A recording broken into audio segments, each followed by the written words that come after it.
Good evening, comrades. Thank you for joining us today for the second part of the session looking at the sects and the broad left fronts. They are very much related. I think I thought it would be an idea to quickly recap sort of takeaway points from last week, because that was a pretty very good meeting, I thought. So we had a sort of definition and discussion around sects. Sects are not defined by the size. You can have a small sect, you can have a big sect. Often they pursue a particular long-held doctrine or ideology, which is used to explain why they have to be in a different group from another. Often that's related to the Soviet Union. But that's becoming less important.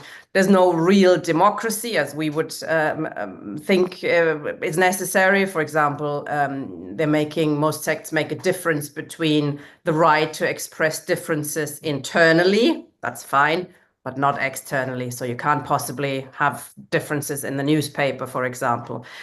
There's no right of permanent factions. That's pretty much linked to that issue. Moshe, I thought, gave a very succinct, short definition. And he said a sect wouldn't get involved in the fusion process. It wouldn't want to fuse with other organizations because they tend to think they're it already.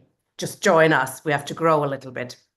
We also had an interesting short discussion around that very famous definition that some people think is a definition for sectarianism from the Communist Manifesto.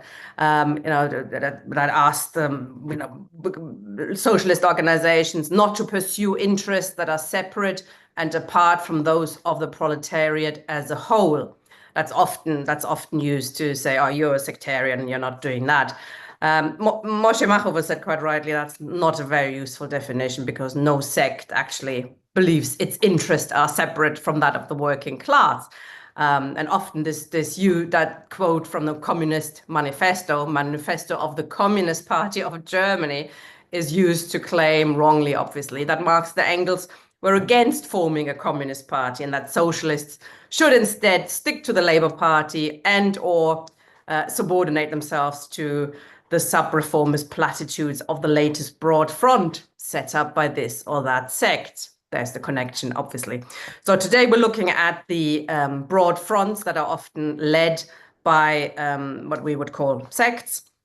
And I'm very pleased to have with us two speakers tonight. Kat's having some trouble logging in, but she's the second speaker anyway. So first speaker tonight is Marcus Strom, who's joining us from Australia, where it's very, very early. Thank you for joining us that early, Marcus. He was very involved in the Socialist Alliance here in Britain when he used to live in Britain, and also knows a thing or two about respect. So we're going to start with you, comrade. Thank you for joining us. Thanks, comrades. Wonderful to be with you. I will get to the point. So today I want to argue the main reason that the broad fronts of the left fail is fundamentally a failure of program and perspective, and I'll go into that.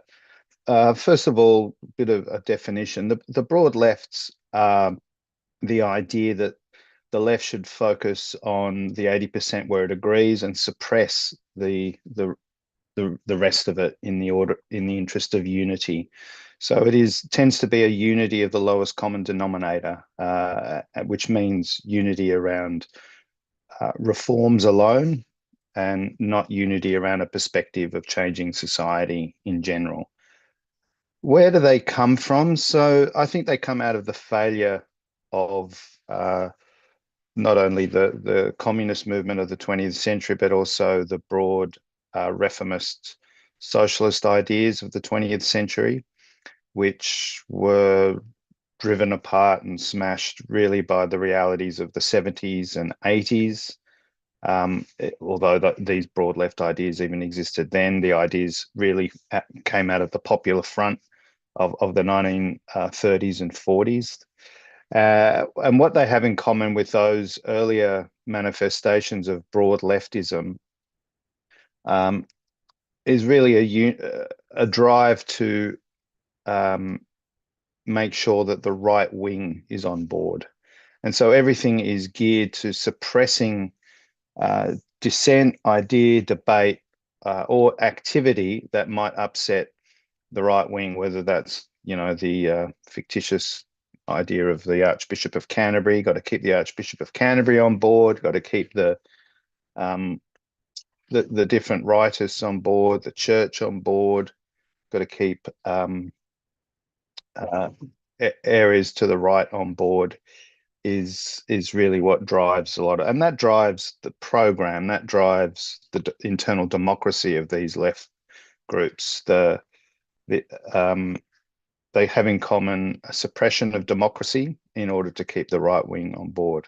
So why re-emerging now? I mean, in the British context, Kat will probably be able to give a better understanding. But from a high level, it appears that it's re-emerging now because in Britain, Labor is in government and Corbynism has failed. So Corbynism kind of suppressed an external Labor broad left. Everyone was jumping into back Corbynism, and so that had its own broad left logic to it itself.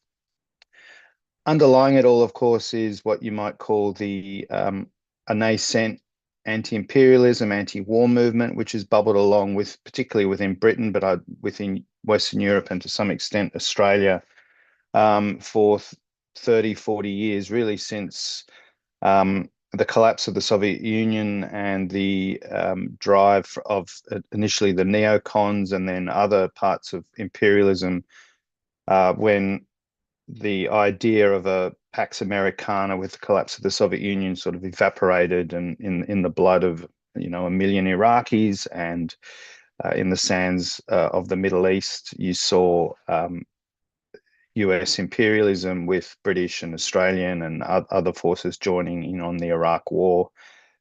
The real emergence of an anti-war movement, much of which was driven by far left groups or sects, acting as the backbone, particularly in Britain, the SWP at the time, really did create prompt a suggestion. Well, how do we get these movements to go further? What is the political expression of these? How do they impact not beyond just massing people on the streets opposing war? I was on the big anti-war march in 2003 against Iraq, 1 or 2 million people in London, and people around the world. And of course, Blair and Bush ignored it all and went to war. So it prompts the question of, well, what politics is needed in order to turn the anti-war sentiment, anti-capitalist sentiment, which was even bubbling around, into a political force. So most of the proponents of such blocks, whether they're in sects or not, believe the question of reform or revolution can be left open-ended in any such formation.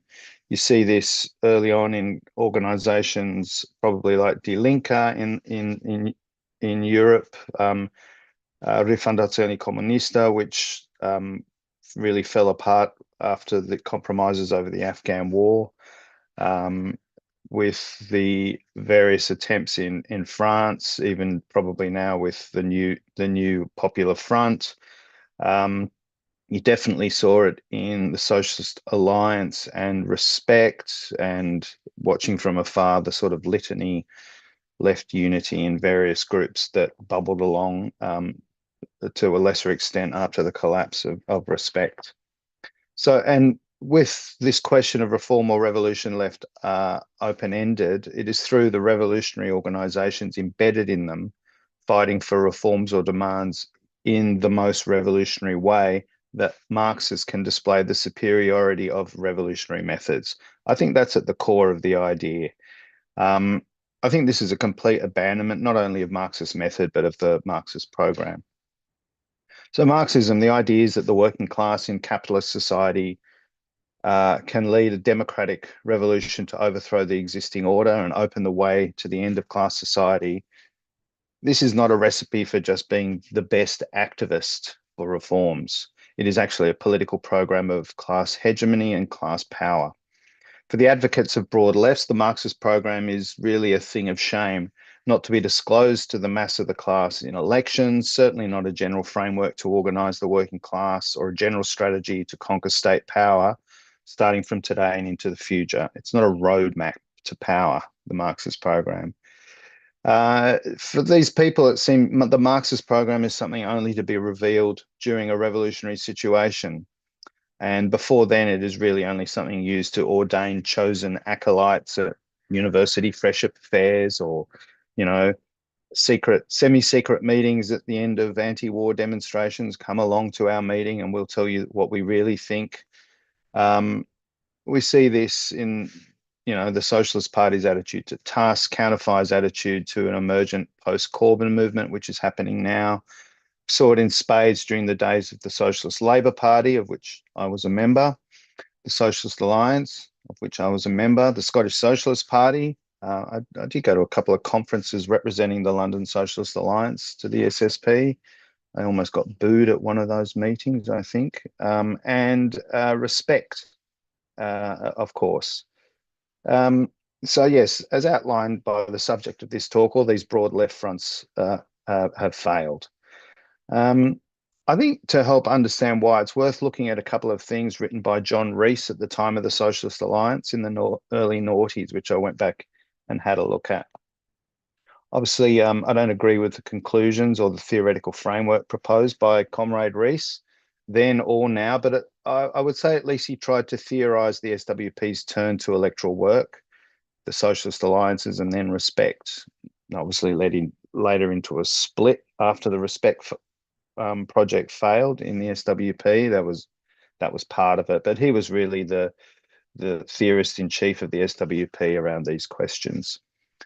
I think that general framework still guides the work of the Cliffites in general, if not explicitly, then at least implicitly. And we see it in Australia with the Socialist Alliance, the Socialist Alternative Organisation's Victorian Socialist electoral work. In a by-election recently, that the Victorian Socialists got 7.4% of the vote on a broad left platform, which is a good result, just below the Greens 7.9% in Western Melbourne, working class area. The Labor Party did hang on to hold that seat, but very much they were wounded.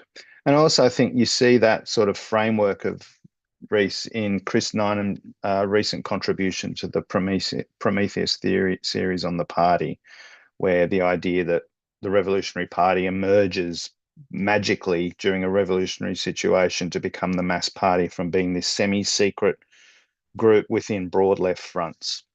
And the only other real attempt at the time, I think, to theorize these types of outfits came from the Mandelites in Europe, the United Secretariats. They talked about parties of recomposition, really.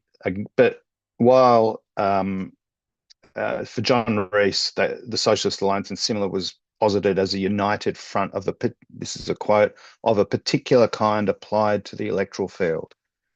He said, this is in 2001, he wrote this united front of a particular kind, quote, seeks to unite left reformist activists and revolutionaries in a common campaign around a minimum program.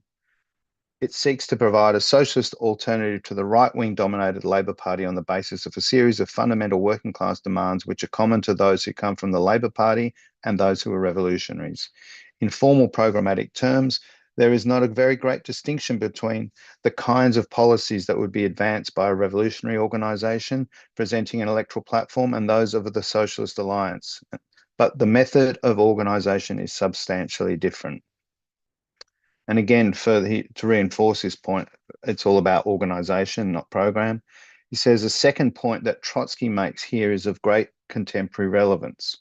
It is through joint struggle that the differences between revolutionaries and reformists become apparent to reformist workers.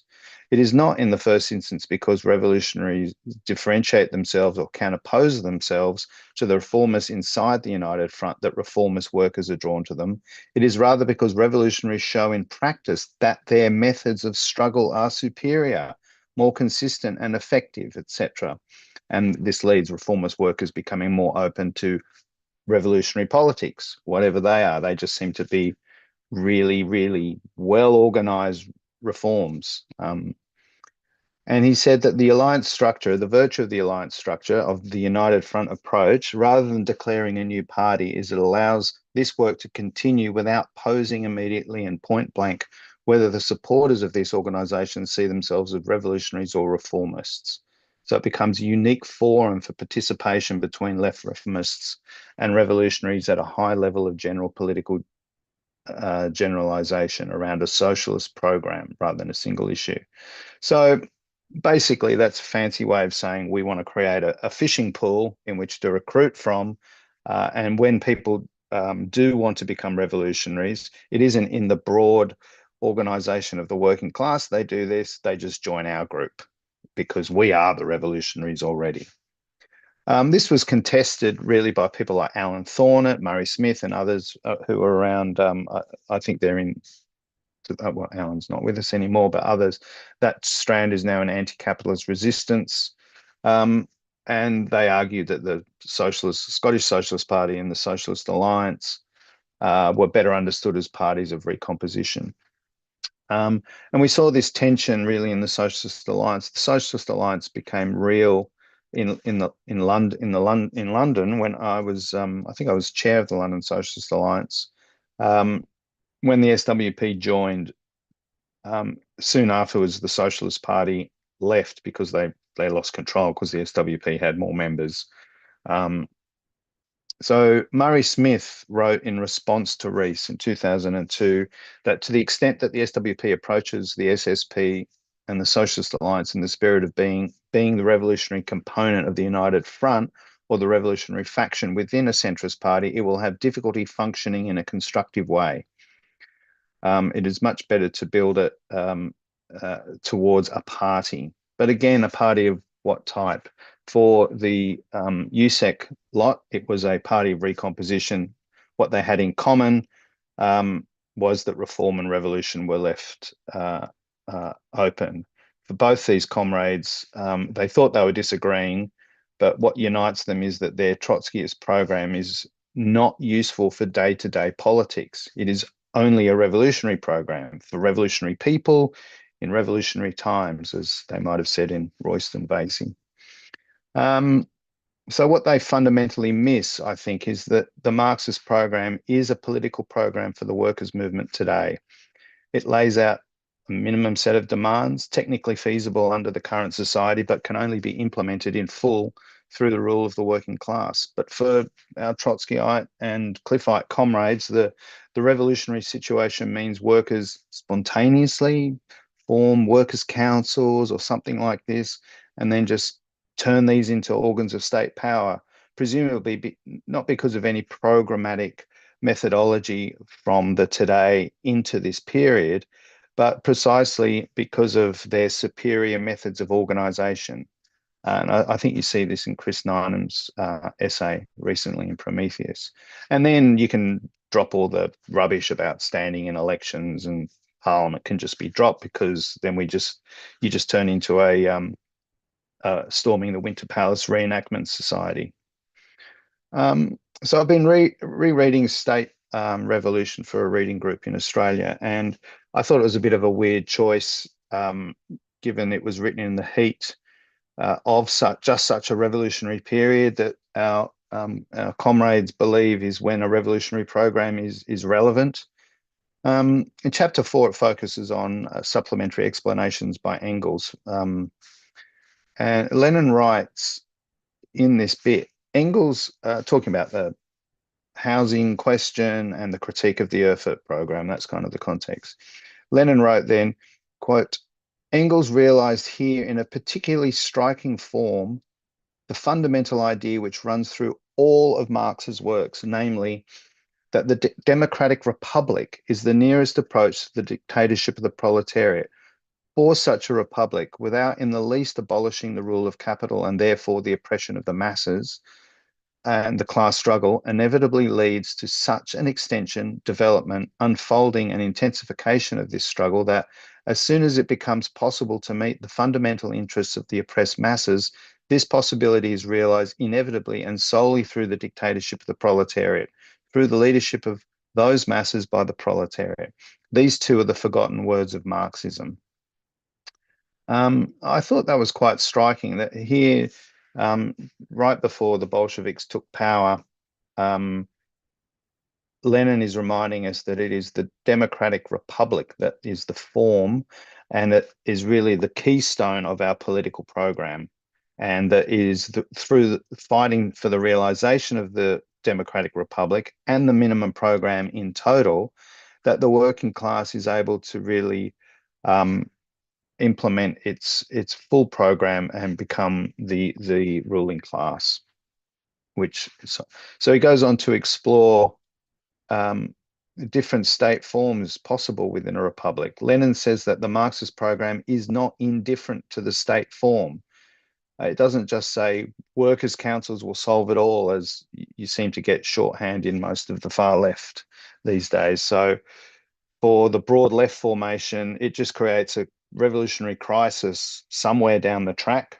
This is the program. The broad left does it form a government, is a mass, or anyway, then the real answer will be on the streets and the demonstrations, and that's where the revolutionaries will show their superior form of organization, and then workers' councils will pop up. But no, Lenin said, far from being indifferent to the forms of state, Engels, on contrary, tried to analyze the transitional forms with the most utmost thoroughness in order to establish, in accordance with the concrete historical peculiarities of each particular case, from what and to what the given transitional form is passing. Lenin then goes into a discussion of some places a federal republic is relevant, in some places a unified republic is relevant, but the center of it is the state. I would say I'll come to a wind up soon, but the John Rees does hang on to kernels of Marxism in those early articles he was writing 23, 24 years ago now. There he says, participation in parliamentary elections by revolutionaries can be a method of increasing the consciousness and combativity of the working class. Exactly the opposite of the effect desired by the establishment defenders of the parliamentary system. For as long as workers look to parliamentary democracy to remedy their grievances within the capitalist system, revolutionaries will find an audience for their views by standing in elections. He points out the Bolsheviks were still standing in parliamentary elections after the October Revolution to the Constituent Assembly. And critically, he makes this point. It's almost in passing, but it's really, really at the kernel of the problem. So he said the Socialist Alliance is not simply an electoral intervention by a revolutionary organization in the way described by the Communist International or practiced by the SWP in the 70s. I think he's wrong. He's got the idea there. You just put out your full revolutionary program and you get poor votes, is what he thinks there. That's his experience of the SWP in the 1970s. He says, nor is it even an electoral intervention by an alliance of the revolutionary left, such as the French Ligue Communiste Révolutionnaire and Lutte Ouvrière tried, a list despite some desires of far left groups in the alliance. I think that's a reference to the CPGB. Certainly, the participation of most of the revolutionary left in United Campaign has been an important precondition of its success. So without the SWP and the far left groups, the Marxist groups, the socialist alliances would never have been real. And this, he says here, this is partly because the British electoral system, but I would argue any electoral system, punishes division especially harshly. More importantly, the effect of a united campaign by the far left attracts many more beyond their own ranks. Unity stands as an emblem of the seriousness of the enterprise. I think that's a really important point, and I think that is what advocates of Marxist unity argue, is that we are treated with disdain quite rightly by the working class because we're so disunited, and that unity does stand as an emblem of the seriousness of the enterprise. But for Rees, unity is not around Marxism, but around reformism. So Rees identifies the core of the problem, and this is something I've heard Mike McNair and Jack Conrad and others have been banging on about lately. The working class knows it needs unity and it punishes disunity. But unity around what? the default is a left reformist framework, the 80% on which we agree, Corbynism, etc., etc. In reality, such outfits just become fish traps for the host revolutionary group to recruit from. In Australia, the Socialist Alternative is standing on a left reformist sub-political program, practically indistinguishable from the Green Party. Again, for our Antipodean Cliffites, it's the fact that revolutionaries fight for these reformist minimum programs more militantly that proves the superiority of their methods, not the theoretical and organic link between the minimum program and the maximum program. So, and when the revolution comes, how, it's not clear, just by building bigger and bigger demonstrations, I assume, workers will instinctively be drawn to the group that fights for change most consistently. I actually think this is as deep as their theory is, and I actually think it comes from almost a sociological revulsion for much of the left that it actually doesn't want to build an organization that rules society. I think sociologically, and maybe this is for another chat, not this one, I think a lot of the far left at the moment, maybe because of how fringe and small it is attracted by people who are sociologically they just hate current society. I mean, they're not positive about what sort of society we have and will want to rule with the working class, but actually they just hate capitalism. They hate this, they hate that, sort of like a Kevin the teenager grump at the world. But our understanding of Marxism is a million miles from this. The minimum program is designed as a roadmap to state power for the working class, not a series of increasingly radical incremental steps to fool workers into accidentally taking power. Like this is the so-called transitional method. At its apex is the demand for a democratic Republican state form and all that flows from that throughout society, throughout all our demands, including within the workers' movement itself. So what Rees does identify is that the disunity of the left is death and is punished.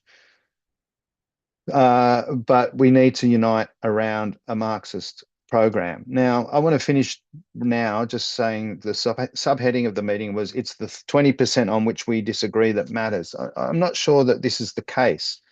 We want a mass party. We want a broad party, but around a Marxist program. So we want tens, hundreds of thousands, millions of people. And it will be around that 80% we agree on within Marxism, I would hope. But we also want a culture where the 20% we disagree, it does matter, but it is not taboo to discuss it, where we can have debates around our disagreements, but we have unity, disciplined unity around implementing the program, not a police unity, not an enforced unity from the top table in order to keep the right wing on board. That is why these left unity projects continually fail. Look at what happened in Respect. The broad leftists want to suppress disagreements between revolutionaries and reformists. They don't want to show the theoretical superiority of Marxist ideas. Their idea is just by getting up earlier and being more active, putting out better banners and showing you're the best organizer of the demonstration, that somehow shows our methods are better. That way we don't upset the reformists and we keep them on board. So hence we have the ludicrous spectacle of the SWP voting against open borders, voting against a republic, voting against a woman's right to control her own body at the founding meeting of Respect. That is the real DNA of these broad left groups. Suppression of difference, not embracing of difference, and using a Marxist program as a framework for unity. And I'll leave it there. Thank you. Thank you very much, Marcus. Excellent introduction. Very enjoyable. I think the 20%, we chose that title because the 20% tends to be about how we get there. Those are the 20%. It's the reformer revolution. What kind of, what is workers' control? What is the dictatorship of the proletariat, etc. But I can see how that could be. It's not a scientific correct title. Thanks very much, Marcus. Kat now is the next speaker. Kat is on the editorial board of Prometheus and speaking in a personal capacity. Thanks for joining us, Kat. Thanks very much. I'm just logging on from my phone, so if it's a little bit clunky, just let me know. Yeah, thank you very much. Marcus, I think, covered really well the arguments around the operation of revolutionaries within these organisations, and often why they're actually the ones arguing for and working to set up these organisations in the first place. I mean, I will just kind of preface it before we go into it a little bit deeper, but obviously there is a big difference between arguing to set up these types of organisations and arguing to, you know, and working to lay the basis of and arguing that these are the organisations we need. There's a difference between that and then if these organisations emerge, the question of should we get involved or should we intervene in them?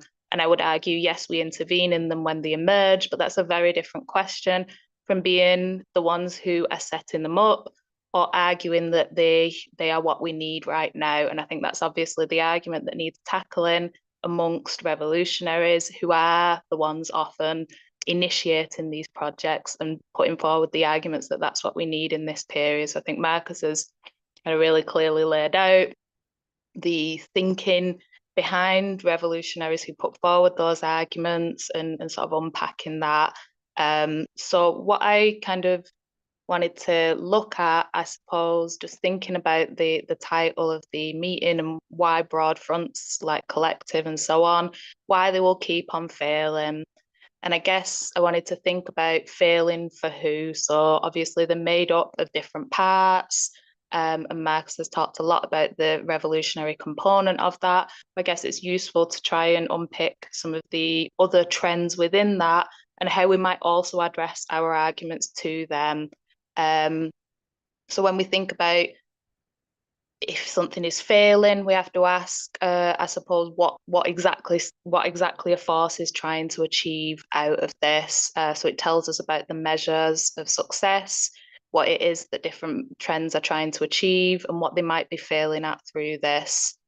Because obviously, as Marcus has outlined, some revolutionaries, for example, they might be arguing for these broad front parties, but they'll have their own strategy that is separate from that. They're trying to achieve something else through that process. So this involves assessing what are the different trends involved in setting up these projects and what are they trying to achieve through them. So when we look at broad fronts, or those who tend to get involved in broad fronts, there are different trends that are involved in organising and advocating for building these organisations. But ultimately, they might have different visions about what the purposes of these organisations are, what they're capable of, and what they're able to achieve. So there's those that we might describe as social democratic in their overall perspective. There's also those we might describe as democratic socialist, and I think that's something that has strongly emerged as a kind of popular trend, particularly in the UK around Corbynism and during that post-Corbyn period, trying to assess some of the failures there. And then finally, as Marcus has covered a lot, and who I imagine are represented in the audience here, those who we would see as revolutionary. And obviously that's kind of what would group all of us together. But some of us will have different perspective within that on broad fronts. So I'll address each of them and go through the kind of arguments that I think are useful to direct there. So firstly, there are those whose politics are social democratic. So what we might mean by that is having a project of reforming capitalism, but who recognise the manner in which the Labour Party has been captured and want to organise a new party broadly along those lines. So what we might call a Labour Party Mark II when it's being discussed around this. I would say they represent the trend whose politics are probably most honestly and straightforwardly expressed in these organisations. And I suppose that in a lot of ways that's a criticism towards the other trends.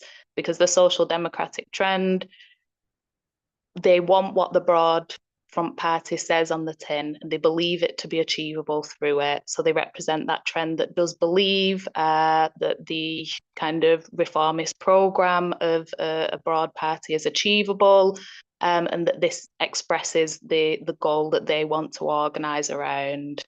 So essentially a working class party organised around broadly left-wing positions, able to advance values of equality, opposition to the excesses of capitalism, to fight against the rollback of the welfare state, and to push for something like a return to the post-war settlement, a return to the period of the welfare state from 1945 to the late 1970s.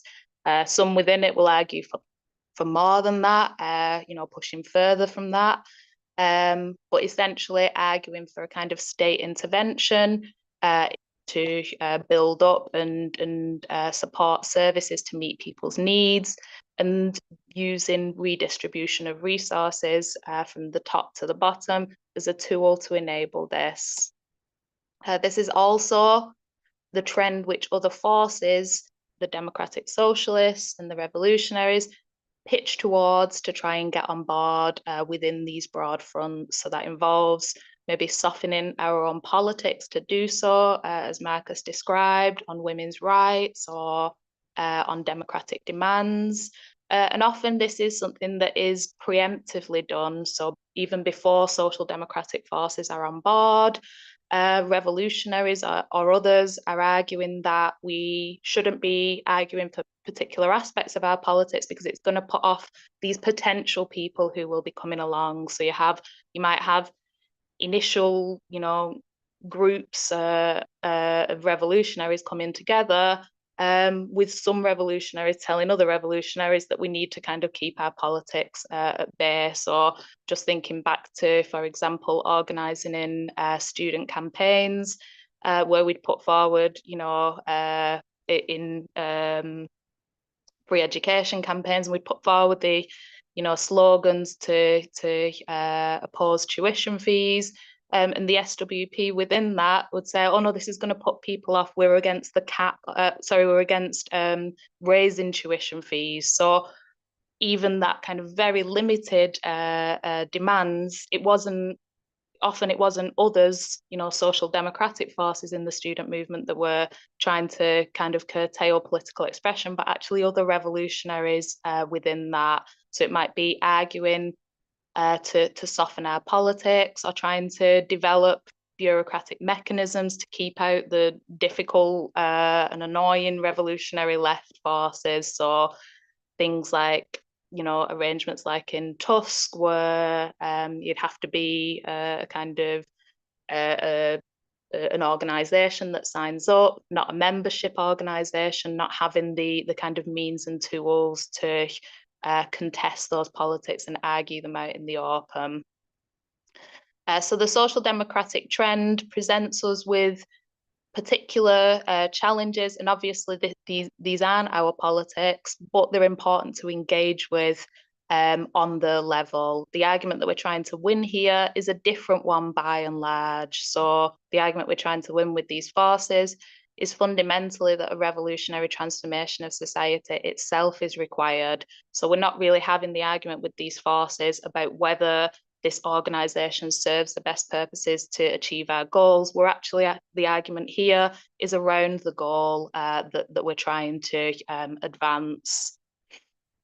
But part of the argument about the need for a revolutionary transformation of society is certainly strengthened by trying to present the case that such a social democratic Labour Party Mark II will face a fundamental problem in its stated task.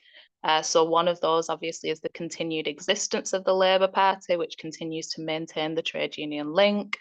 But there's also more fundamentally the political economic critique, which suggests that the post-war settlement represents something more like an exception to the regular functioning of capitalism. It's a model dependent on inflationary wage increases to combat the kind of social depletion of the working class that was experienced in the 19th and early 20th century, and to stem that social unrest that was building. So this is something that capital was forced to accept for a given time, but obviously increasingly came to view as a burden that it had the potential to shake off through discipline in the working class, particularly with the fall of the counterweight that was represented in the Soviet Union.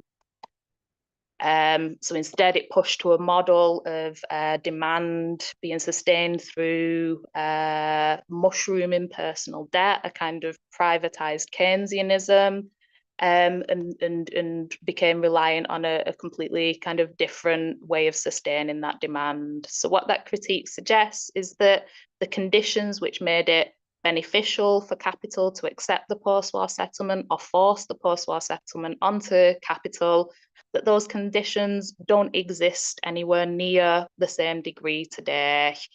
So the political task of forcing these concessions from capital becomes much more challenging, which means ultimately the space for such a social democratic project on its own terms can't be understood to exist in the same way that it did in the first half of the 20th century. So this in itself can be part of the argument in terms of winning people over to the idea that revolutionary transformation is necessary, that actually there might be limits in this period on what capital, what exactly we can kind of force capital into. So that space for the social democratic settlement has narrowed through this period, which makes their ultimate project less winnable in the immediate. But I suppose what I'm trying to say is that in terms of combating those social democratic trends and dealing with those social democratic trends, it's this argument that needs to be won first, the question of the ultimate goal, before we can meaningfully be on the same ground to discuss the purpose of the organisation itself and whether it meets the tasks in front of us. So that represents one of the trends. The next would be what we'd call the democratic socialist trend. And what I'll kind of present here picks up on themes that are developed in the Prometheus series we ran last year by Callum F. So he wrote 3 articles, sort of unpacking the strategy of democratic socialism in this period. And I think it was a really effective approach in trying to deal with it on its own terms, trying to deal with the arguments it puts forward. So this trend is represented in differing degrees by layers of the kind of groups and individuals who were drawn in around the carbon movement and through that kind of post-carbon period as well. So those around Momentum, Novara, the Tribune, in different ways, also those in for example, Notes from Below. A lot of the sort of key figures or individuals that we might identify with that that kind of organizing layer around carbonism.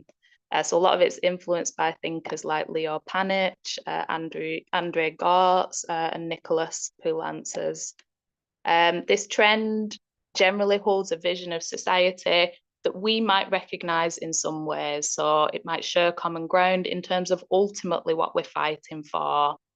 In other words, the necessity of a fundamental transformation of the social system, the necessity of overcoming capitalism, and that this would involve or will involve, in some form at least, the power or action of the working class. And I think the idea of, in some form at least, the power or action of the working class, if we start to dig down a little bit into that, which I'll kind of go into, we can see some of those significant differences between what is espoused by the democratic socialists and what we as revolutionaries, particularly in arguing for that mass communist party, where we would see some of the fundamental differences. But on the surface, what differentiates this trend from revolutionary socialists is that they would pitch between reformism and revolution, or they would argue for the overcoming of the dichotomy between them.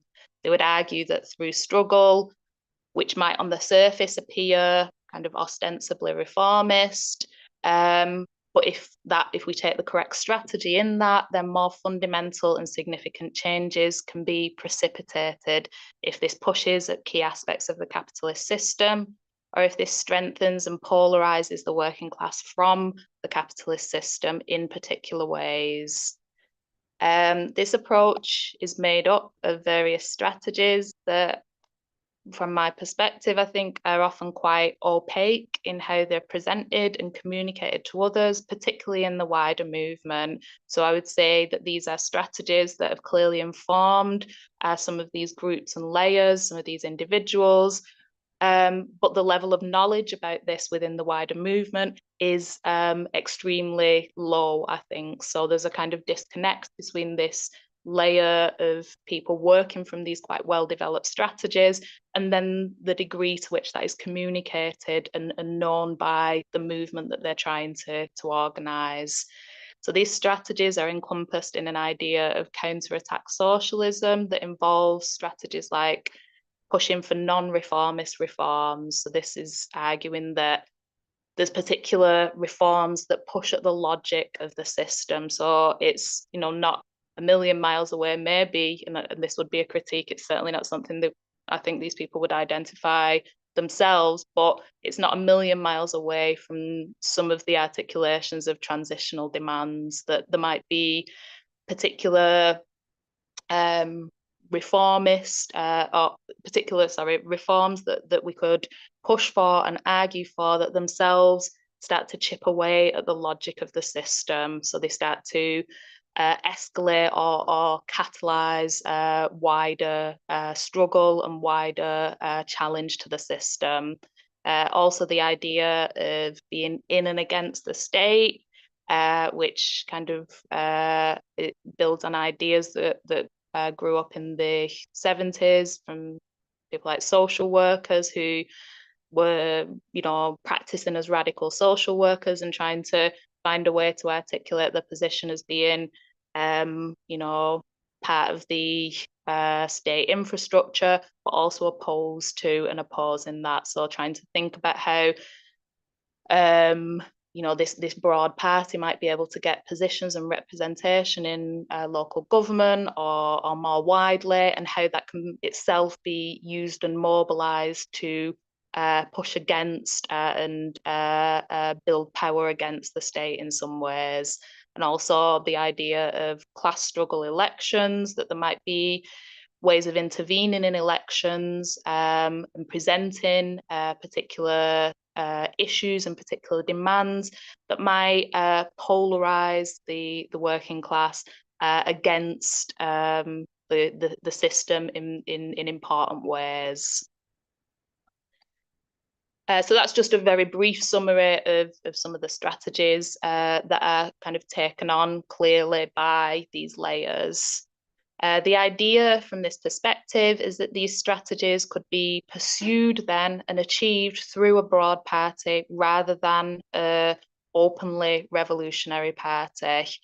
So in other words, a party organised on a social democratic basis, but which through the pursuit of these strategies may push for more advanced goals. So here the broad party organisation appropriately reflects the form in which democratic socialists would envisage their strategy taking shape, even if that strategy itself is one which goes beyond the kind of social democratic basis that the party is on paper standing for. The result of this, I think, obviously would argue is quite damning in a lot of ways, and we can see some of that as was played out through Corbynism and through Momentum, that a particular kind of layer of organisers or strategists are able to kind of push forward the direction of the movement, but then that can quickly fall apart because there's no real base or development or understanding of the strategy here. It's being engineered through groups that might be quite opaque and impenetrable to the wider movement itself. So the starts to appear a disconnect between groups, often affinity type groups of strategists and organisers, that form a sort of separate layer from the party as a whole, from the organisation as a whole. They become a layer that see themselves as developing and enacting strategy, but it's not always known to or clear to the party or the movement itself, which can sort of be pulled in different directions through this without fully understanding or sharing the objectives of this strategy. This approach is, I think, again, in a Prometheus article by Harry Holmes, is again scrutinised very effectively. So he criticises this as what he calls the network left. These networks, these affinity groups, who see strategy as being something that's developed by, this kind of these networks and this smaller minority of people, and it's then enacted onto the wider party or onto the wider movement. I think this is ultimately a question of how we understand the political agency of the working class, what we understand by working class self-organisation and revolutionary transformation itself as being the conscious act of the working class. This strategy involved in and bound up with democratic socialism, I think ultimately fails to conceive of the advanced section of the working class as itself being the one that develops and forms strategy, that it has an active and open role in the development of strategy. And for those of us who argue for a mass communist party, that's precisely the sphere that allows that to take shape. The mass communist party is seen, from our perspective, as being the space and the tool in which the advanced section of the working class is able to thrash out, is able to use all of its knowledge, all of its experience to refine, develop, and produce the highest form that we can from our experiences. What the strategies involved, I think, in counter-attack socialism and the democratic socialists, where they fall down, I think, is that they don't ultimately open up this space for the working class to play that role in its own self-emancipation, in its own self-organization, that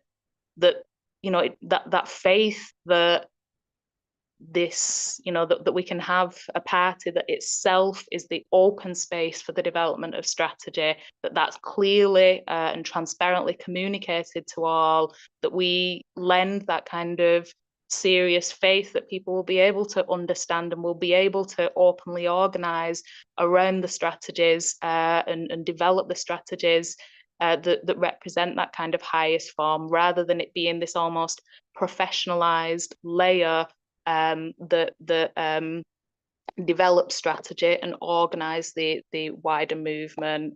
So I think the critiques again here that we present of the democratic socialist trend, we need to do this effectively, we need to critique it on its own terms, to deal with the arguments and the strategy that it puts forward, which I think the articles from Callum do very effectively. We try to address it to the level at which it's pitched itself. I think actually, maybe being optimistic, but I think that this is actually quite a winnable argument with a lot of these layers, or certainly with the people who have been pulled in around these layers. I think it's a winnable argument if we find ways to make it well, if we deal with it on its own terms and we pose those clear and focused criticisms towards those trends.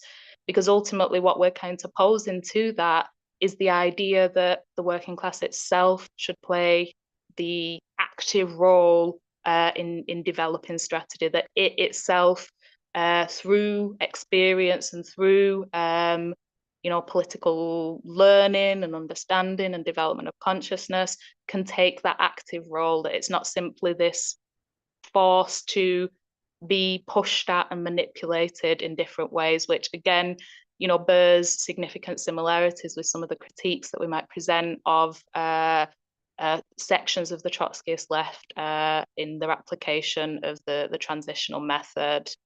So that's kind of most of what I wanted to outline in terms of how we have to kind of pitch and develop our criticisms and arguments around the broad front and the broad party as a model of organisation, that we have to be able to assess which trends are present in these arguments and upon what basis, when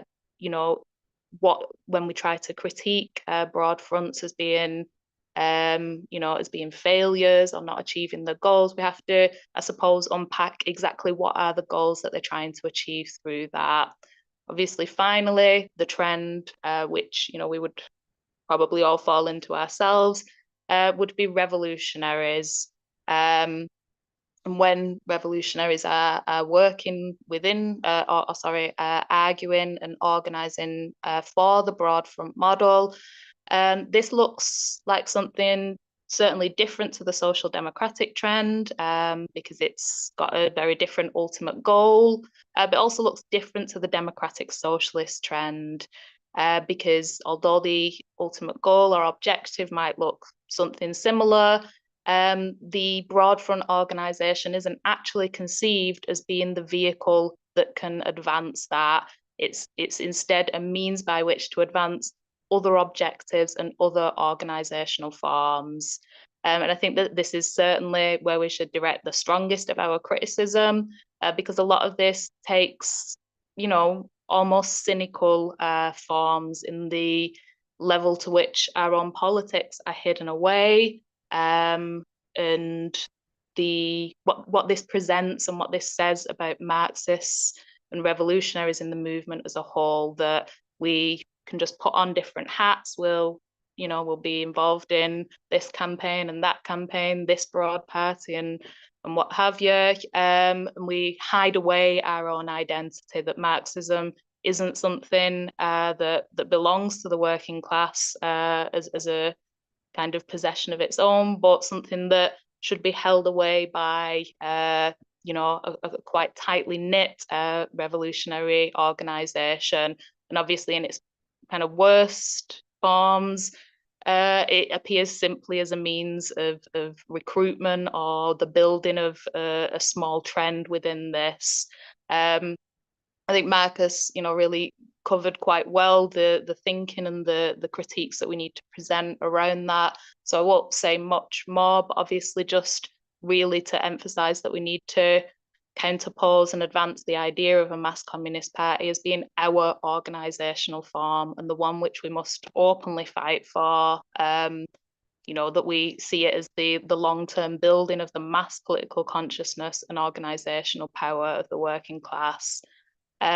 So yeah, I'd be interested to hear people's thoughts around it. I do think it is quite important to differentiate the trends and to direct our specific arguments in different ways to them. I think, particularly around the democratic socialist trend, I think if we sort of familiarise ourselves with the arguments that they're putting forward and we directly take them on the questions of working class self-organisation and the role that has in the development of strategy, I actually think we can gain a lot of ground and win a lot of arguments on that.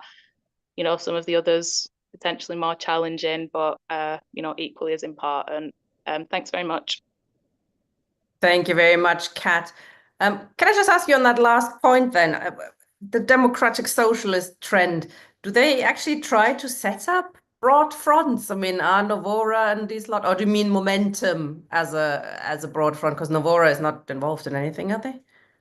Yeah, I think it's really about what they would argue for. So if you look at sort of the arguments that are put forward by key people involved in Novara Media, they would be arguing for these type of broad front organisations. And I think some of, we can see to a degree some of it in the article that Joe Todd wrote, and obviously he's sort of involved with those layers, arguing for that kind of broader organisation that encompasses and is organised on the basis of everybody identifying as socialist or everybody identifying as left, that we can kind of group them together on that basis and then work out the political basis of our organisation from there. So I think obviously there's there's people who are actively trying to set things up, but then there's also those kind of wider layers who put those arguments forward. So, for example, the Tribune again is a media outlet, but put forward certainly those arguments from Leo Panitch, etc., around non-reformist reforms. It seems to me that the collective party, which might or not might come into being, is almost like a crossover of the democratic socialist trend and the revolutionary socialist trend. We've just learned the SWP tried to join collective, but was told to get lost. And so they've set up a broad front called We Demand Change in order to be able to be allowed to join the other broad front, which is collective, which is sort of run by Pamela Fitzpatrick and Kerry Murphy, with or without Corbyn, perhaps. But just talking about, I mean, the subject of the title, and I should say, comrades, if you want to come in, ask a question, make a contribution, please click raise hand. But you know, the point of this discussion, as was last week's, is of course not to just say, oh, they're all crap, you know, none of this will work. I mean, we understand we're a tiny minority at the moment, the revolutionary socialists. We're nothing. We're tiny groups. And that's why, I mean, it is important, isn't it, to try and win over the right. I mean, we want to win them to our politics. And there are occasions where we could have partial unity with some of the more right-wing forces of the movement, because we do understand we're not the majority. In order to change things, we need to become the majority, etc. But you know, I mean, how do we understand that these are, what is it that makes them fail, these broad fronts? I mean, we've touched on various of their problems, but is it, Marcus, maybe to you first now, is it the contradictions between the revolutionary program of your own, you know, the actual revolution program, and then what you're fighting for? Are these contradictions playing out too much? What kind of pressures usually lead to these failing? And I quite understand what Kat said. We have to understand actually on their own terms, you know, did they fail, or maybe they didn't fail? You know, how do we think they fail? How did Socialist Alliance fail and Respect failed? Well, I mean, Socialist Alliance failed because the SWP's pulled out and created Respect, which then failed.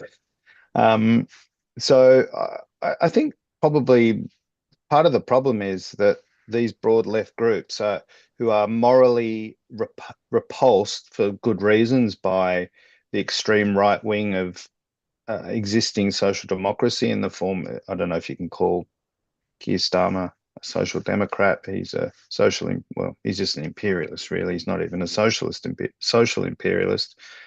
But the spaces occupy. I mean, I'm a member of the Labor Party in Australia. If you want to be in a mass organisation where people have illusions that you can change capitalism and improve it bit by bit, those organisations exist in most countries. So it's basically trying to create a nice version of something that already exists on a mass scale. I saw Steve Freeman is in the meeting, and I was stunned by his comment. I can't remember, it may have been last week or 2 weeks ago, where he said, "Oh, there are tens of thousands of people who have these ideas." No, there's more than 10. There's millions of people who have these ideas. It is a common idea in the working class that if you vote for the Labor Party, you know, maybe it's a bit bad at the moment, but eventually we'll get decent change, and they're our bastards, not their bastards. So if you want a mass, and again, I think Kat's hit on something, that also these programs of unity around reformism or left, they are about returning to the past. They're about reconstituting the post-World War II consensus of the welfare state. So, you know, I think the idea, and Trump is leaving all this in the dust. I mean, a lot of the Palestine movement is left with defend international law. And I mean, wow, the history is leaving these people behind. So I think they fail because they look to the past. They've suppressed difference. And also they're trying to recreate social democracy, reformism. And in most places, these manifestations exist at a mass scale, albeit to the right, because that's where bourgeois society is, to the right. And it seems to be, I mean, it seems to be an attempt really as a shortcut, isn't it? I mean, you've been peddling your, we're saying we need revolution and here's our program. And people are not coming, are they? They're not storming the gates at the moment to join our communist organizations. So it's an attempt, I suspect, as a shortcut to the masses, isn't it? I mean, it's not necessarily a bad thing, isn't it? We want to reach the masses. The question is, how do we reach them without subordinating ourselves to a right that sometimes isn't even there, as Marcus said. What do you think on that, Kat? Yeah, absolutely. Yeah. I mean, again, I think, and you could sort of see that with how things played out with Transform, when it was just kind of getting going. A lot of I suppose, it's not easy being so isolated and in such a kind of a minority, putting forward arguments that, quite clearly are not held by society in general. That's a challenging and difficult position to be in. And I think sometimes it feels safer and easier to, think, oh, well, look at these polls that show 60% of people want the railways nationalised or whatever it might be. So these figures show us, and a lot of the, with the democratic socialist stuff, there is a lot of the data shows us this, and the focus groups show us that, and that kind of maybe reliance on that sort of research culture to understand politics. But yeah, you could certainly see with Transform this idea that, okay, well, if we just sort of present this basis that we've seen people agree with in society, then surely loads of people are going to come to us. So that's sort of maybe worth the sacrifice of softening and minimizing our politics. But then obviously what we see in practice is that doesn't happen, that actually the numbers that are collected together around those organizations is not so much significantly more than the revolutionary left itself. So in terms of that kind of, I suppose, idea of failure and what's leading to it, it's that hope that people have that by softening our politics, we might be able to spread out and mushroom quickly. It doesn't play out in reality, where it's able to grow in terms of groups like Respect. It's often built on extremely shaky coalitions that quite easily fall apart because there isn't that sort of commitment to developing a clear political basis for them. So I understand, I suppose, the impulse of people going towards these organizations, but eventually that doesn't play out in practice, and I think obviously leads to disillusionment and dropping away, and it just seems to, at least at the moment, being repeated on a cycle extremely quickly with a series of different organizations. Yeah, especially, because we had hundreds of thousands of people joining the Labour Party under Corbyn. We must be able to recreate that if we just copy his politics, and it's not happening, is it? It doesn't work like that. Corbyn was particularly, he was close to power, wasn't he? That's what his magic dust was. He could actually have implemented some of these things, whereas most of the groups today have no chance of that. Okay, I'll bring in some comrades from the floor now, and it'd be good to have a conversation with you two answering those. Ian, hi. Good evening, comrades. Just a couple of small points, really. Question is as to why parties that we might regard as revolutionary parties have been so unsuccessful. And my own feeling about it is what we've been up against is precisely the consistent failure of broad left organisations of social democracy as a whole, and the fact that has been passed off as socialism for so very long. in terms of the minimum program, but very few people actually talk about the maximum program.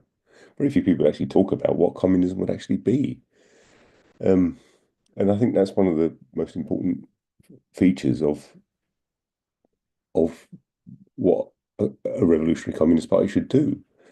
I think there's no doubt, in my mind at least, that capitalism is in decline. Whether it's in a sort of a state of terminal decline and whether it's going to implode tomorrow, I think is questionable. At the moment, this is, as has been become almost cliche to say, more imaginable to think of the end of the world than it is to think of the end of capitalism. But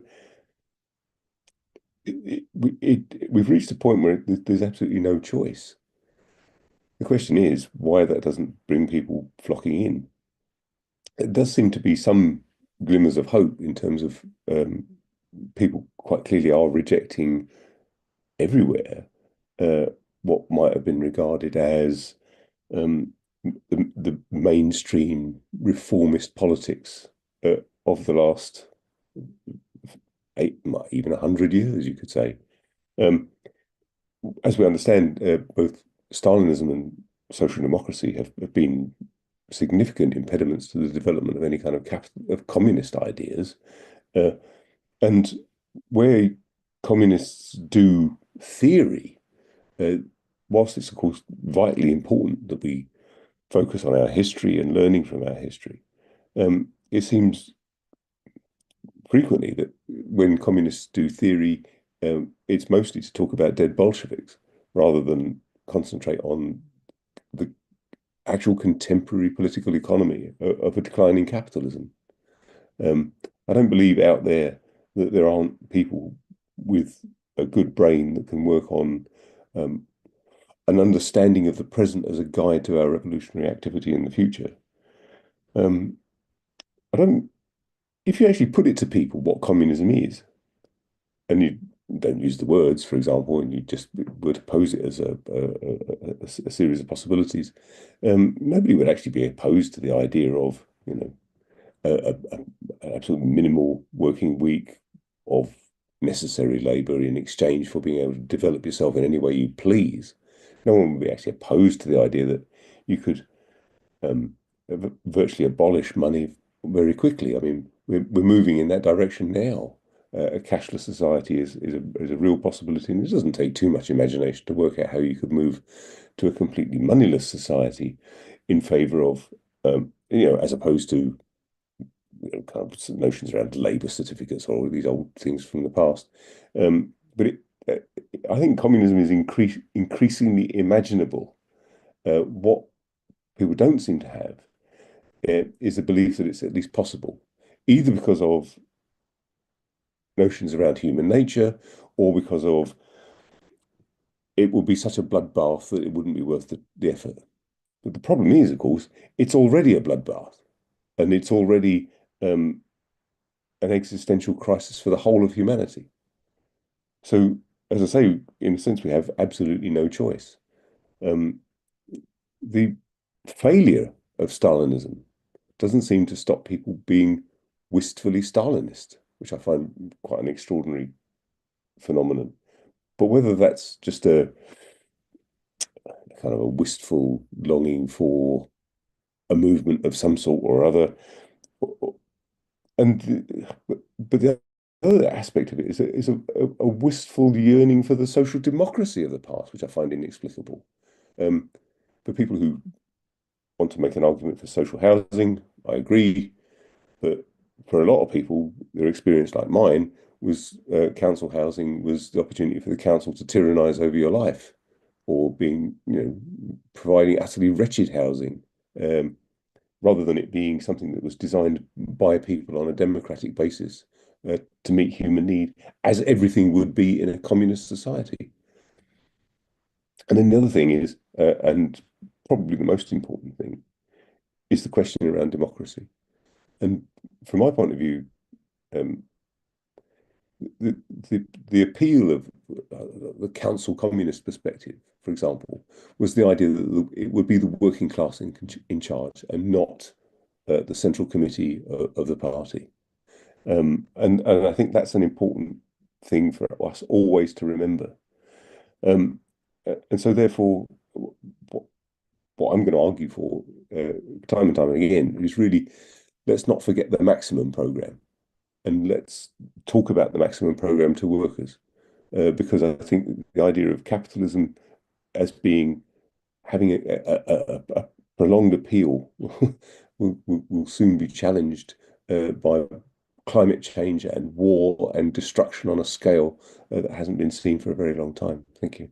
Thanks, Ian. Also think we should consider that what we are doing is we're in a period of preparation, aren't we? Unless the working class moves, there can't be a majority revolution. But that we, the communists, have to be ready for that moment when it does start to move and getting our house in order, etc. I suggest I take one more speaker and then you two can come back and then we take another round if that's agreeable. Okay, William, hi. You're muted. I'm unmuted, muted I am. Well, I think a lot of our national histories have a bearing on this. And I don't think you have a radical history in Britain. I think you have a reformist history. You went for reform and you boast about being the mother of parliaments and all that silly nonsense. And yet you have a monarchy. So you certainly don't have a radical tradition. Now, in Ireland, we have a radical tradition, but we don't have a revolutionary tradition, which is something different. Like, we will rebel, but we won't construct a party of the people. Now, there was attempts to create a communist party in Ireland in the 1920s and 1921. You had two very, very good writers, Tom and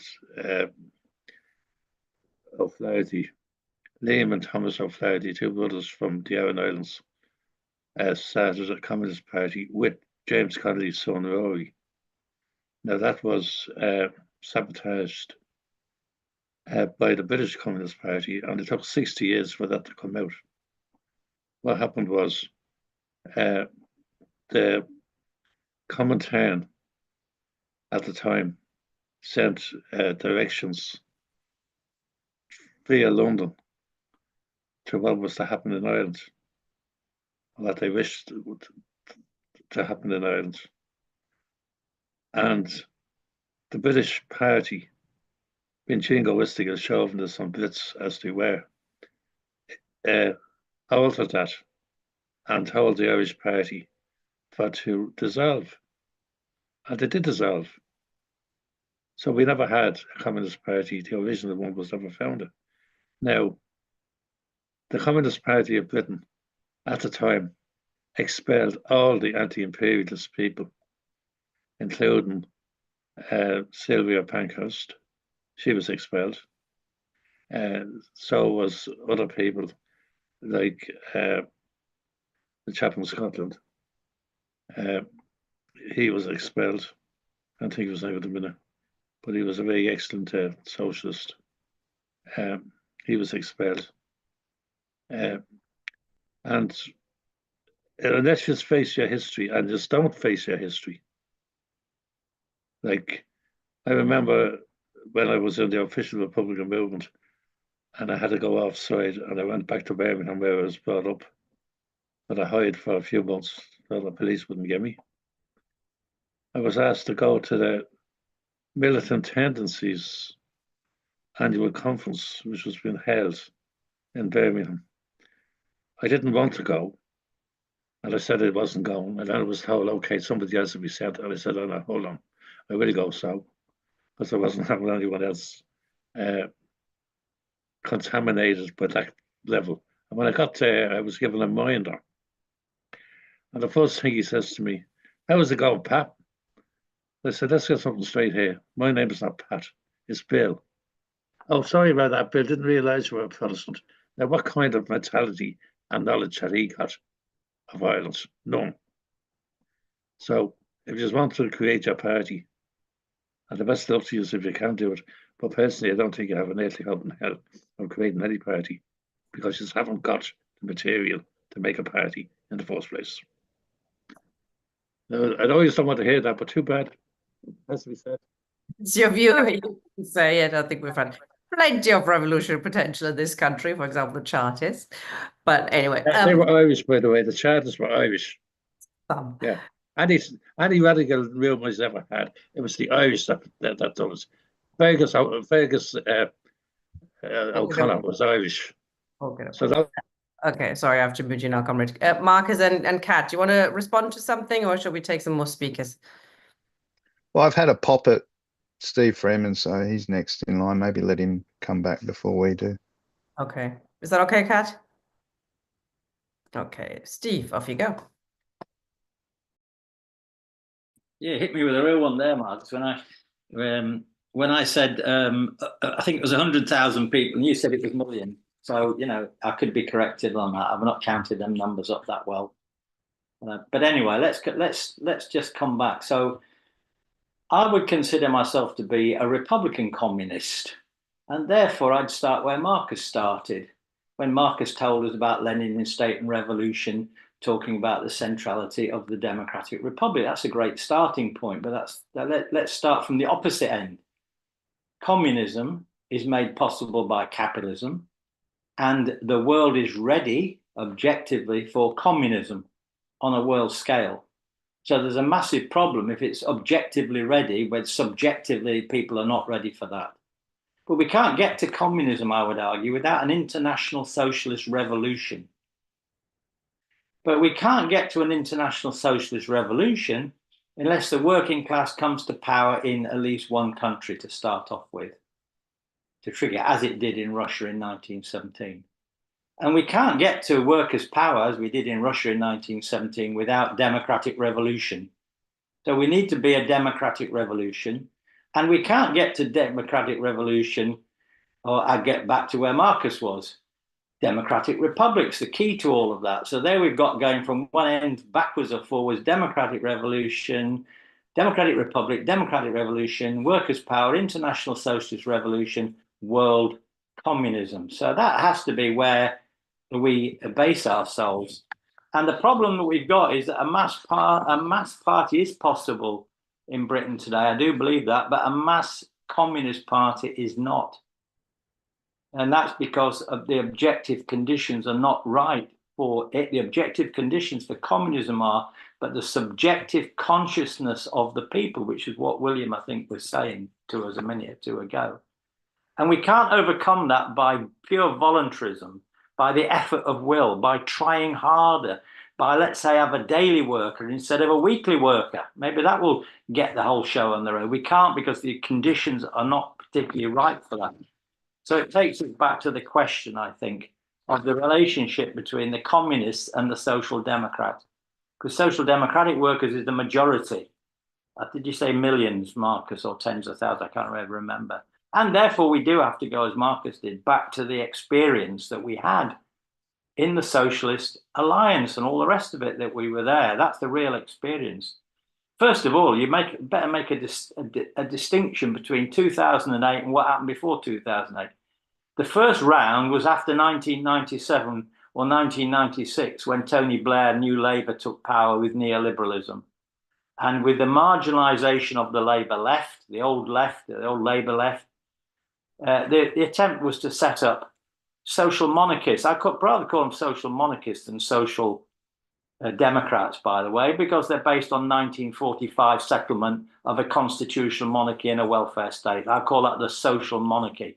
So we had a social monarchy from 1945. So all these parties, Socialist Labour Party, Socialist Alliance, Respect Us, Left Unity, all had a programme of social monarchism, that is to restore the thing to 1945. And that then failed. It failed when after the 2008 banking crisis, and then with austerity, then suddenly Corbyn turns up.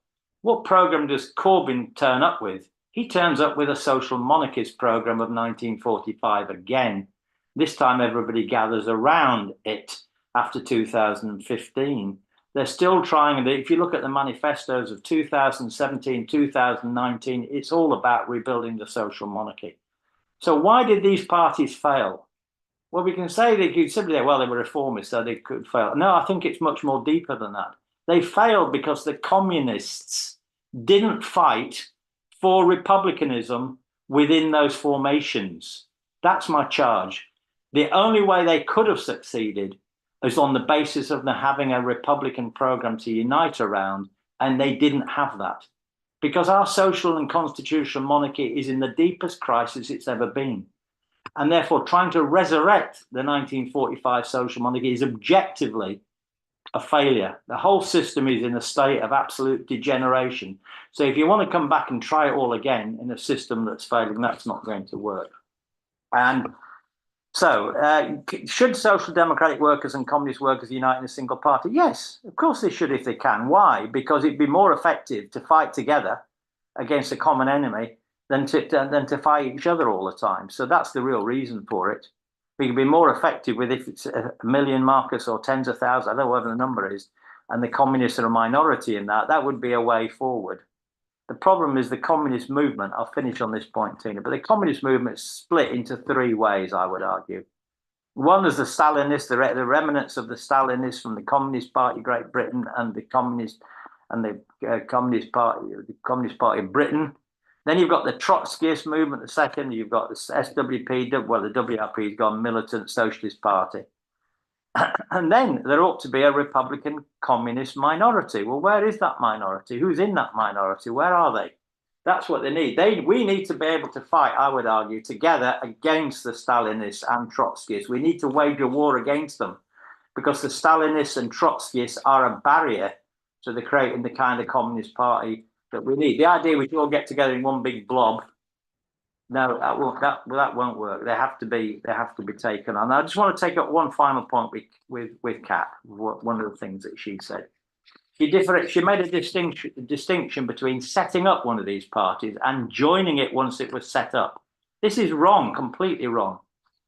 And I'll tell you why. It's okay to say, well, it's set up, we can go along and join it. It's like being the rear guard. If you're going to be the vanguard, you need to be in at the beginning shaping what happens. The rear guard, the tail end Charlies, the people who sat at the back of the Lancaster bombers, the tail end Charlies, when the whole thing was going, they were sitting at the back and being shot at.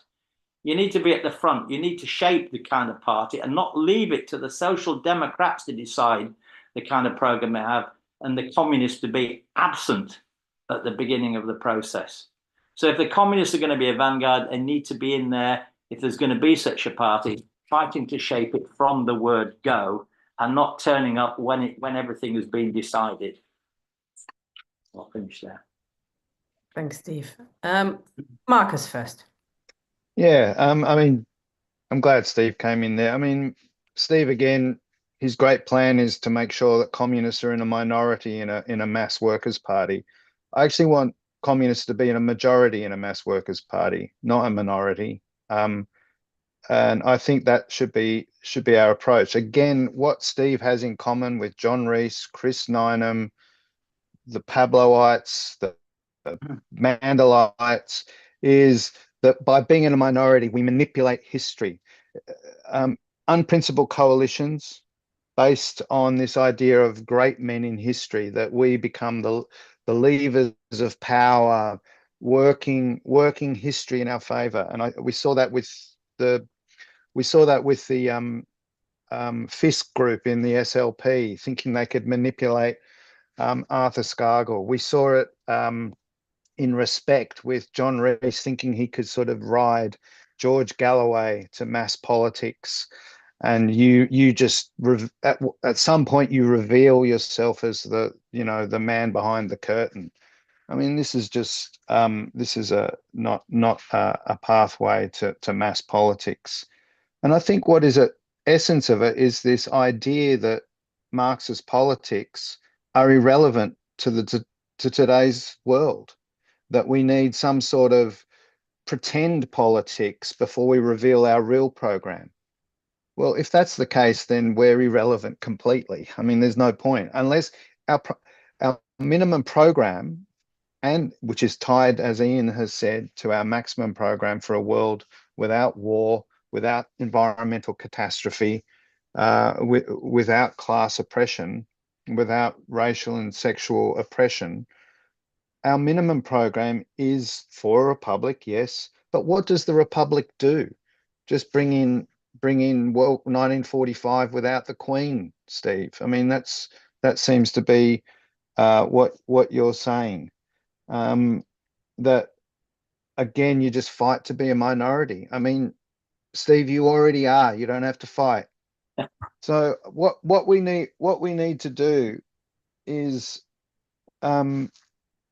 we need to bring back the centrality of program, that our minimum program, our republicanism, our mass democracy is relevant to today as a bridge towards the sort of society we want. It is not that complex an idea.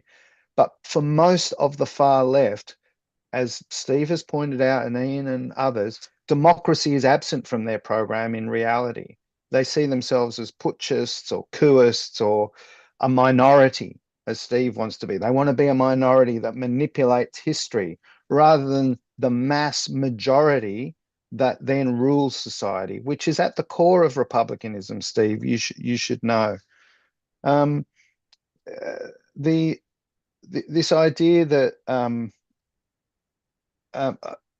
I think that the central to the idea as well is we need to be building two parties at the same time. Reread Chris Nineham in Prometheus. That's what he argues. We need two parties. We need this blob party, which we fish in, and we show people we're really good. We're really good at organizing the next demo. Therefore, you should join the secret Marxist group at the heart of this process, or the Republican Communist heart, or whatever. Replace it with whatever secret society you're running, Steve. But of course, you've got the reality is this crisis within reformism, which does exist because of the crisis of capitalism, is finding an expression at the opinion polls in Britain. I was just looking at John Rees's Facebook thread that he's saying, "Oh, Starmer is toast. 2 more by-elections and where reform wins, and he's gone." And that the anti-war movement is central here. The political expression that this is around the question of should British troops go to Ukraine. The majority of people are saying no, but the big recipient of this is the Reform Party. It's Farage. It's the far right. It's not the anti-war left. It's not the socialist left. It's not the Marxist left. And that is because there's an absolute absence of unity and of audacity of political program on the left. And I mean, Bill, of course, there is a radical tradition in England which is suppressed. I mean, England did manage to chop the head off its king at some point, which I think is a pretty radical thing to do. And there's the diggers, there's the Commonwealth, there's the Chartists. I mean, I think, yes, there is a conservative trend in the working class in England, but there is in Ireland as well. There is in Australia. There is conservative trends everywhere. And I think that we need to reach into actually, I think one of the good things John Rees is doing at the moment is reaching into that radical history of the English, which I think is something we should do as well and make it part of our tradition. But I think at heart, we aren't about building two parties at the same time. We should be building one party around a Marxist program. We should be doing that in the existing reformist organisations, in the Labor Party, not creating fictitious new ones to have, fantasy fishing expeditions to build the true party at the heart of it all, which is what Steve's program shares with Chris Nineham, shares with the Pabloites, shares with all these sect groups. Thank you, Marcus. Just before I bring in Kat, just on that, we've had loads of sessions, of course, on exactly that working class history, most of them delivered by Kevin Bean, who sadly died last year. But we've launched the Kevin Bean Library, kevinbeanlibrary.com, where many of his sessions on the diggers, on the English Civil War, etc., are to be found. So I'd recommend comrades have a look there. Kat. Yeah, thank you. Yeah, I definitely appreciated Ian's points around the maximum programme.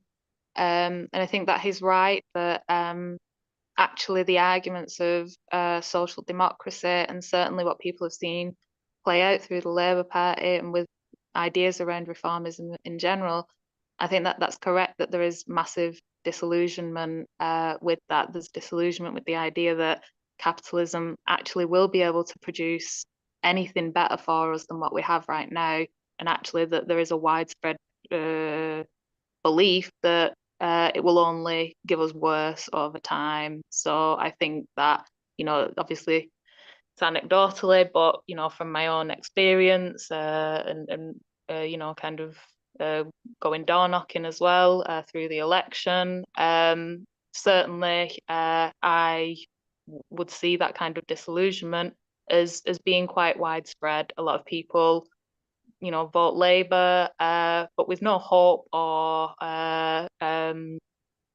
you know, hope or faith involved in that. So the arguments that we have to put forward around the maximum programme and also around the means by which that can actually be achieved through working class power, through the Democratic Republic, actually that's a significant and important part of exactly what we need to be doing. And actually there's reason to believe that that could have more purchase now than it might have done in previous times when capitalism has been able to show itself to you know, be able to give us more in certain circumstances.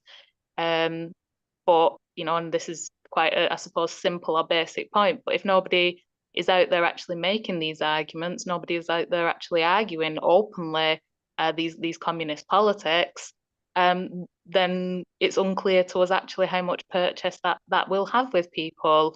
If we're always softening our politics when we are in public, in the movement, in a campaign, if we always put on a different hat and try and keep our revolutionary politics to the back room, then who is there out there who is actually presenting this different conception of society, this idea of the social transformation that is necessary?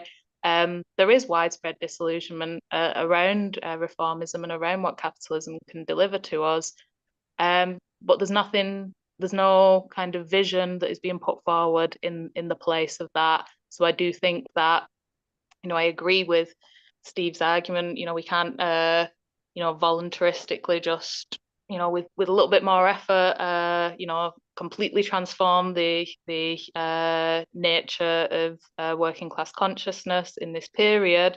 But that doesn't mean that we don't have opportunity, and that doesn't mean that we don't have inroads to try and build and develop a core of that consciousness, so that when objective circumstances develop or change, that we have a much better footing to be able to advance that.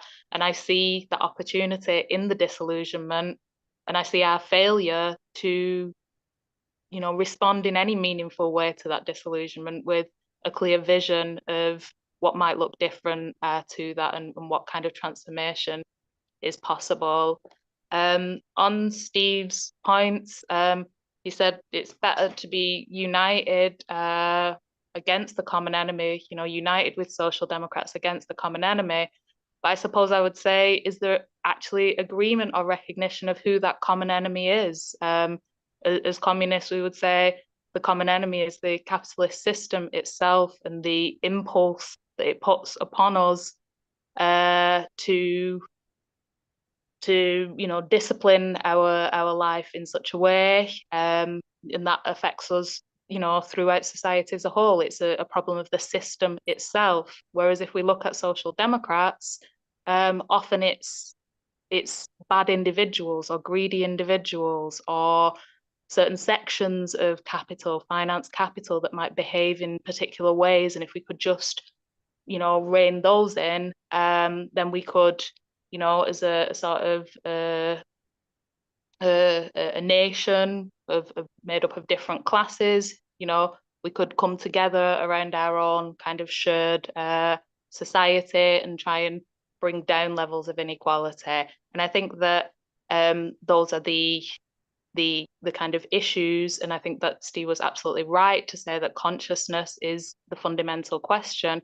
But when we enter into these, or when we seek to enter into these broad organisations, and we say, yes, we've got the same common enemy here, we pull back our own politics here, and that impacts on consciousness, not simply because nobody's there advancing those arguments about the real kind of systemic level of transformation that's required, but when we say, yes, the enemy is finance capital, or yes, the enemy is greedy bankers, that has a damaging effect on consciousness itself, because it gives us a different set of tasks in front of us. It gives us a different conception of the type of transformation in society that is required. So I absolutely agree that consciousness is the fundamental question, but that means that we need to take seriously, even on a super isolated, small scale, take seriously the behavior that we have within organizations, our approach to organizations, what we advocate within them, because that does have an impact on consciousness, even on a small scale. And if we envision ourselves being able to build anything bigger than what we have, then yeah. So I'd apply the same question to why we don't argue to set these things up, but we do intervene in them, because if we're going around arguing to set them up, we're saying that that's what's required. And again, that damages political consciousness. Sorry to rush you along there. We've got about 20 minutes. We've got still 3 people who want to speak. Also quickly wanted to answer a question by John in the chat. In terms of program, how can we have these discussions about Communist Party if we haven't sorted out the program? We are accompanying the fusion process, but we're not it. So we are an education discussion series around it. There's other 3 organizations who are involved in this, and they are discussing concretely what kind of program they're having, and that probably will become part of our education series further down the line. But for the moment, that's happening elsewhere. But it is, of course, of crucial importance. Matthew first, and if I could ask comrades to keep it succinct, please. Thank you. I'll get to the point where I have to be succinct, right? No, I mean, I think the problem is there's an intersection of a number of things here, I think.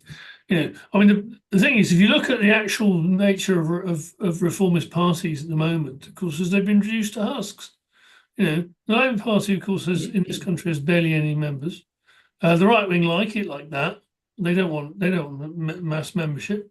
Because it makes it much easier for them to control it. That's just why when Corbynism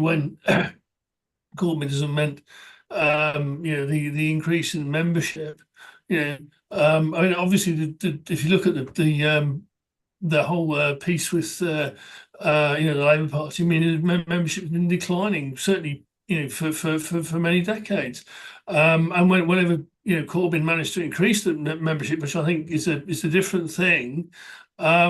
Of course, the first thing they wanted to do was get rid of people. I mean, they actually said it. Why do we want all these people in this organisation? We want rid of them. We want to expel 200,000 people or force them out, which is largely what they've done. I mean, if you look at it in those terms, I mean, what we're seeing, of course, is the working class itself. Not only are the political parties been reduced to that. Of course, so are the unions. The union have been reduced to husks in many cases, and so is the faith in bourgeois democracy. I mean, if you look at it, somewhere like here in Glasgow, I mean, when they first instituted universal suffrage, there was in excess of 80% of people voted, something approaching 90% of people voted. Because obviously they thought, that having managed to struggle and get this, that it was going to make a difference. And now, of course, I mean, less than half the people in this city now vote, because they understand, obviously, that in their guts, this is not some great revolutionary thing, but they understand, of course, it doesn't make voting for these bastards doesn't make a great lot of difference. Unless you've got some people who actually, will exploit the system and use bourgeois democracy, other than for their own gain or promulgating the system, which is what happens. The other problem you've got, actually, of course, is the nature of the left. I mean, the sects, of course, they don't have internal democracy themselves. They don't actually learn anything, or particularly, and they have operated in a degenerate way. And you can see they're all basically fractionating every time there's an argument. people get flung out. As we've seen in, say, for the, you can take this from the likes of the SWP, who've fractionated in God knows how many different directions. People have been flung out, John Rees and Richard Seymour and all these other groups. I mean, there's probably a dozen groups been thrown out of the SWP in the last 20 years. And you can say the same for the militant. I mean, militants now fractionated into about at least half a dozen or more groups. Basically every time there's an argument, people get flung out or leave. So there's not a political process there. You've also got a political degeneration of the left. I mean, the interesting thing is actually the best party I've seen in these parts in terms of actually having a working class organisation is the Scottish Socialist Party, because it actually had, the working class activists. I mean, if I go into Labour, going to the Labour Party, which joined the Labour Party around the Corbyn period, I mean, the quality of people in the Labour Party in these parts is appalling compared to the people we had in the SSP. Just nobody of any real standing in the class struggle. Or with any record or any politics, whereas the reverse was the case in the SSP. You could sit in a room and have all the shop stewards from every major union in the area will be in the same room. Totally different. However, the problem being, of course, is what you've also got is, as I say, is a political degeneration of the left, whereby you have all of the different groups of the left collapsed into Scottish nationalism, which is essentially to say, well, we don't agree with Marx anymore. The working class has no. It's not the working class that will solve the world's issues. It's the creation of a capitalist state in Scotland, and you could there's a whole list of groups that did that, which effectively declared themselves non-Marxist. So as I say, it's those things, and the problem being, of course, is actually just in creating a party. I mean, it's how you actually solve that. Well, also, of course, how do you actually deal with the relation to the mass of the working class? And the problem is, I don't think the way that this is being posed actually poses that question properly. Thanks. Thanks. Well, the question how we build a party is at the heart of it. Yes, where we're looking at particular aspects at particular times. We've got about 3 minutes each for you, William and Steve. Start with you, Steve. Okay. Am I muted still? No, can you hear you? No, not muted. Okay, sorry. Well, just to repeat some things, but actually take them on a little bit. Communism's possible.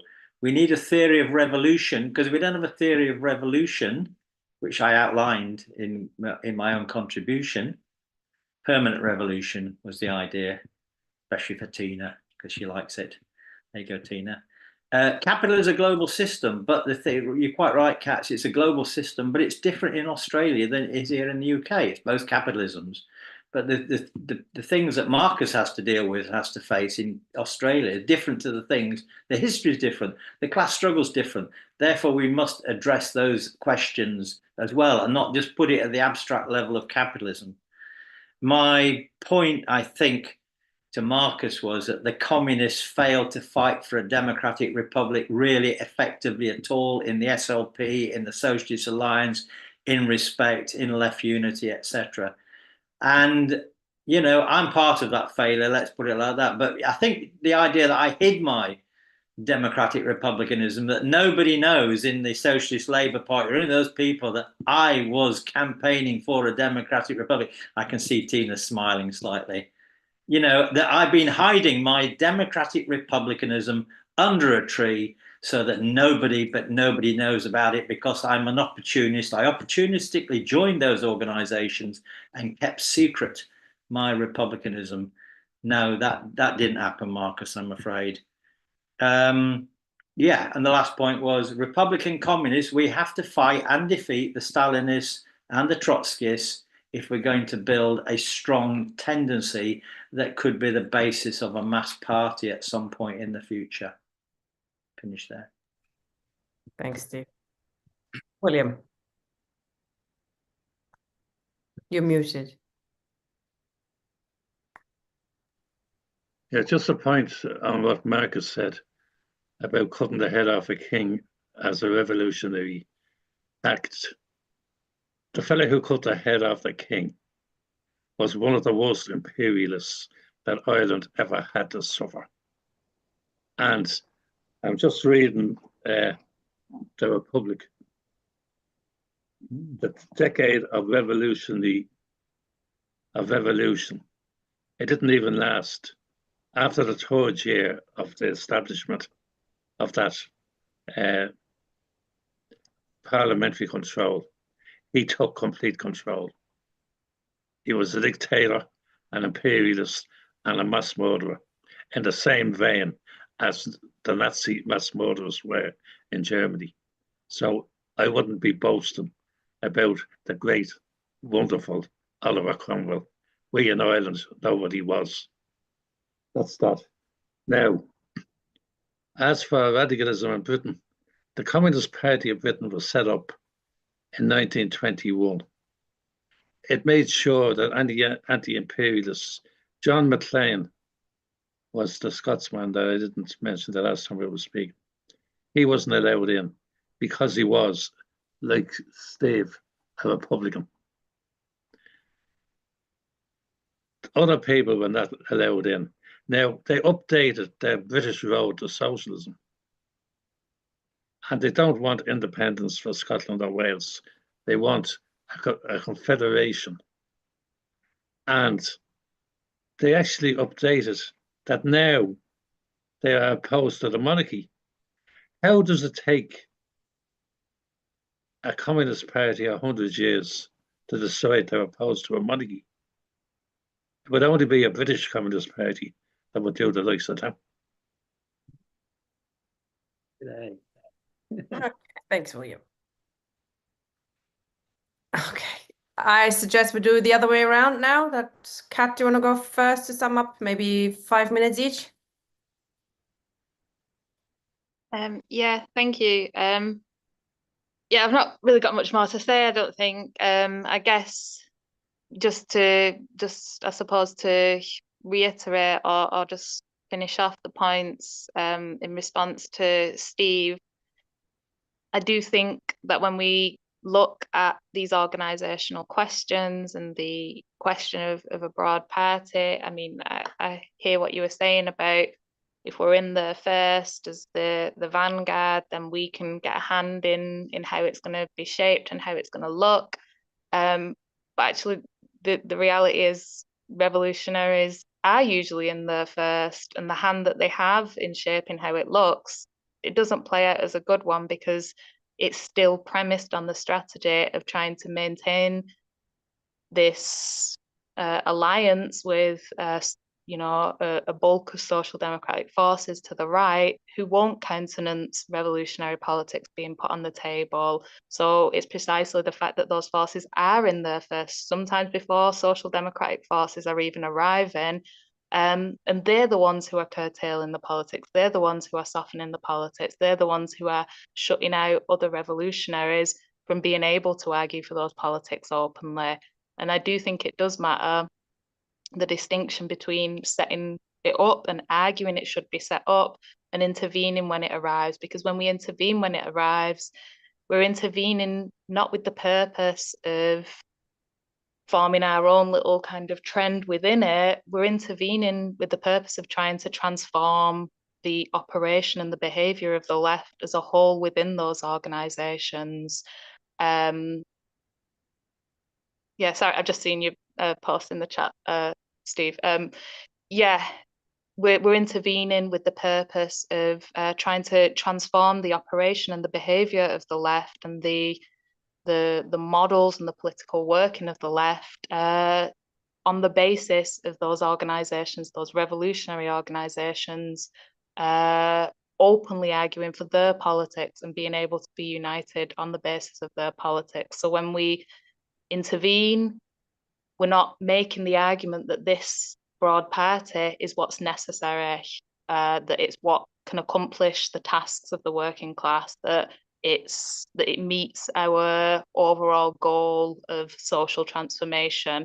But if we're the ones putting forward the argument that it needs to be set up and that we should be the ones setting it up, then we are arguing that that's what's necessary. We are arguing that that's the necessary organisation in front of us. And I do think that again impacts on consciousness, because it takes us further away from the argument about the social transformation that's required and the organisation of the working class that is required to do that. I think, you know, as Mark has said, if we put ourselves in that position of, you know, seeing ourselves as strategists who can kind of, you know, open the gates one by one to let the bulk of the working class through on the kind of road to developing consciousness, I think that's the wrong approach to take. And I think,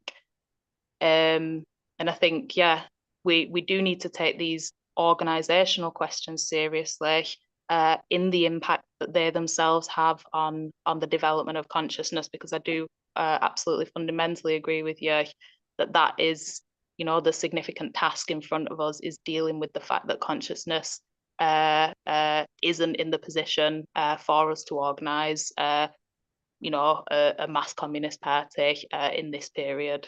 Yeah. Thank you, Kat. I've just seen a question there. What comes first, the program or the mass movement? I think the program can come now, mass to come now, but when the movement has to be ready to join a new communist party, that program. Marcus? Yeah, when I see questions like that, I usually just answer yes. Which comes first? Yes. But of course, I think program and theory does come first in terms of how we orient and organize. And I think, getting back to my original point and a rejoinder to Steve, look, I like Steve. I've known Steve for a very long time. I think we get on very well, but I don't really take his politics particularly seriously, because all of these debates should be being held within the same disciplined Marxist organization. And Steve had his chance last century through the communist rapprochement program. 2 weeks ago, he said, "Oh, communist rapprochement doesn't work." That's because you wouldn't join, Steve.